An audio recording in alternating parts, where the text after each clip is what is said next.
bà dương này về tung tầng pi ni hạ đôi chia men ni say preng Vietnam pena cờ run chan chuột kia này lời này mà đòn này dân chuột nơi không đà rang ông nơi chung thằng ngày đầm bồn hơi tao mà đòn này cho đôi tum cha được có bằng cọ tivi bà tung tầng pi ni cái lon hơi tay tại giọt nha mùi lơ tầng o ai lơ buôn một chuột kia vinh dân khơi tha tụt ngò vọt cho đôi tum cha ông nơi sang cắt mỹ xiên ông nơi hàng quê thì cả bế cứ hàng năm đấy đi ai tụt ngò vọt bằng cọ tivi hàng cho bên này ni hai cứ chia tụt ngò vọt bằng cọ bẹp lạ lên sam sắp muối bẹp ảo po tụt đôi ban là cái chọn dân khơi tha cho đôi tum cha hạc đôi chia miếng bia bần tịch bần tuổi hơi phần tại chầm ngay nơi lời nơi sầm rạp pi nè bóng ôn lại cho không răng láng cho đôi tum cha nâng bằng cọ tivi.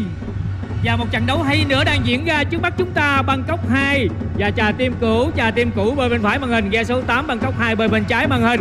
Một trận đấu hay, hai đội đã bước vào khán đài rồi.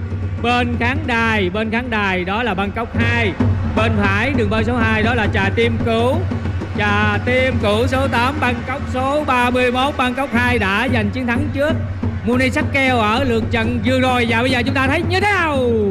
Chiến thắng đã thuộc về đội ở đường bơi số 2.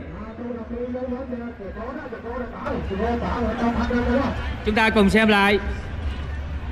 Rõ ràng Trà Tim Cũ là đội đã chạm đích trước so với Bangkok 2.